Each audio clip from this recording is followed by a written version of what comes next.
Si buta dari gua hantu. Saat itu di lembah jagat pangeran tampaklah dua sosok tubuh. Andakah si Paksi Sati yang tersorok itu?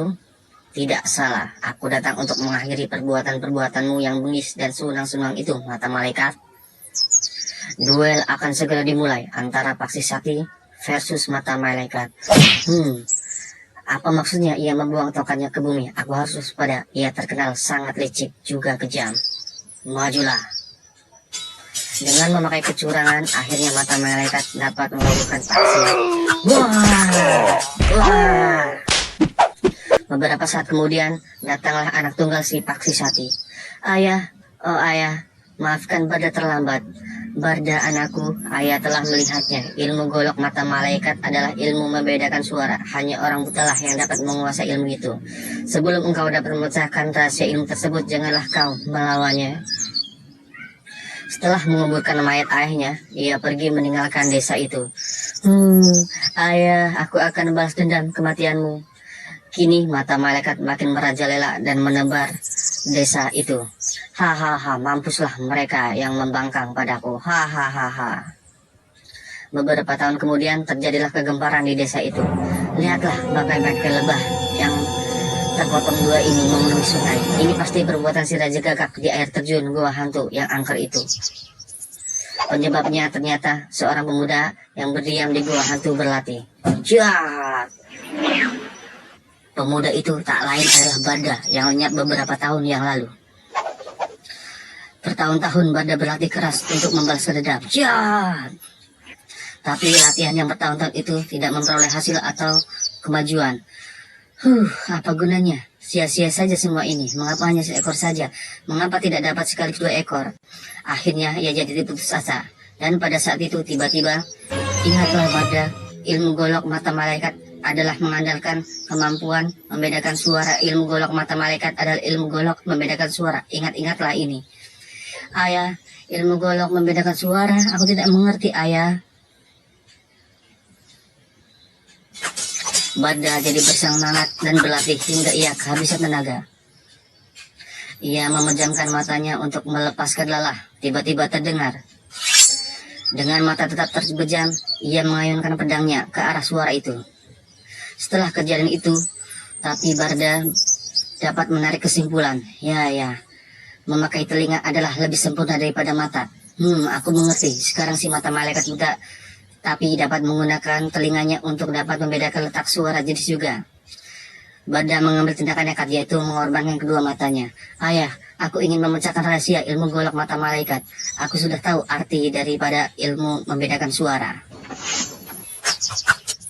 Beberapa tahun telah berlalu. Sementara itu, di sebuah desa, tampaklah seorang pengemis menghampiri sebuah warung. Tolong pak, beri saya sepotong kue itu. Hah? Kue-kueku tidak ada yang untuk dibagi-bagikan kepada gembel jorok seperti kau. Ayo, pergi sana. Pengemis tersebut diusir oleh pemilik warung yang sombong itu. Dan aku ada uang untuk membelinya, pak. Siapa sudi dengan uang baumu itu? Hus, ayo pergi. Pengemis itu menjadi bahan ejekan anak-anak buah mata malaikat. Hei, ayo capuklah kue itu dan menyalaklah 3 kali. Tuan pasti akan memberi lagi. Salah seorang dari mereka berniat menyiksa dengan air panas. Hei, kau tentu kepanasan dan haus bukan? Minumlah ini. Kiranya murid-murid si mata malaikat. Tiba-tiba tangan si pengemis berkelebat dan tahu-tahu tubuh orang ini terbelah. Sesudah berbuat begitu, si pengemis mengeluyur pergi dari situ. Melihat temannya tewas, penjahat-penjahat ini segera mengepung. Gembel berilmu iblis, dengan cara iblis kau bunuh saudara seperguruan kami. Kami dari perguruan mata malaikat takkan membiarkan kau hidup seenaknya di daerah ini. Dengan gerakan yang sukar diikuti, mata si pengemis beraksi. Wah! Mata malaikat berduka atas kematian dan kekalahan murid-muridnya. Kalian katakan ia seorang pengemis, bukan? Apakah ia pengemis biasa? Maksudku, matanya tidaklah matanya sama dengan buta. Kami tidak memperhatikannya karena rambutnya terurai menutupi matanya. Sekonyong-konyong ia bangkit dan melemparkan sesuatu keluar jendela. Mata malaikat dibuat terkejut setelah terdengar reaksinya. Dia dapat menghindar senjata rahasiaku. Hei, siapa kau? Jawablah. Ternyata orang yang di luar itu tak lain adalah si pengemis itu. "Hai, siapa kau?" "Akulah yang membunuh muridmu siang tadi. Aku ingin minta pelajaran kepadamu agar aku tahu kehebatan ilmu golok mata malaikat itu. Aku tunggu kedatanganmu di dataran lembah jagat pangeran." Beberapa saat kemudian keduanya telah berhadapan di lembah. "Katakanlah, siapa Anda? Siapa nama Anda?" Pengemis itu ternyata adalah si buta dari gua hantu atau Bada yang buta. "Hahaha, tentu kau masih ingat dengan sang paksi sakti yang telah gugur di tanganmu beberapa tahun yang lalu. Akulah putra tunggalnya yang beruntung mendapat hidup sampai sekarang. Namaku Bada alias si buta dari gua hantu. Cukup bukan? Mari kita mulai." Duel berlangsung sengit. Keduanya seimbang, sama-sama hebat. Untuk mempersingkat waktu, Bada mengeluarkan jurus ciptaannya. Mata malaikat tidak dapat menandingi jurus ciptaan Bada yang hebat ini. Tak payah lagi, melayanglah nyawa mata malaikat ke neraka. Oh ayah, dendamku sudah terbalaskan. Si buta dari gua hantu. Widarbo tangkap bandil maut.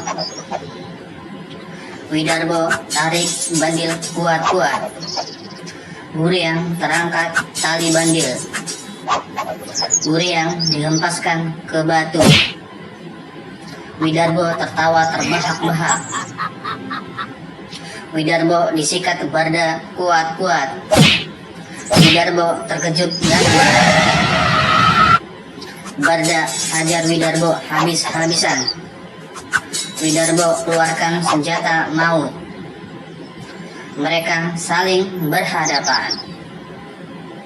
Mereka saling jajal kekuatan. Widarbo akhirnya berantakan. Akhirnya Widarbo tak berkutik. Mata-mata Marsose membawa jala.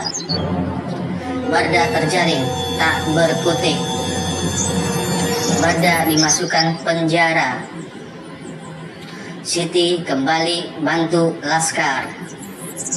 Siti mendekati Barda ditahan. Siti mendekati penjaga diam-diam. Siap-siap dengan pisau mautnya. Belati maut dilempar dengan jitu. Pengawal tewas oleh pisau maut. Barda dibebaskan oleh Siti. Pak Kohar laskar teman Barda. Kohar keluar mencari Barda. Bahar mengintai Kapten Simon. Kapten Simon sedang patroli. Kohar sergap Kapten Simon. Kohar mau bunuh Kapten Simon. Tiba-tiba Barda melarangnya. Kapten Simon dibebaskan. Siti bergabung dengan Barda. Siti dan Kohar teruskan perjalanan. Barda dan Kliwon kawan sejati. Sekian.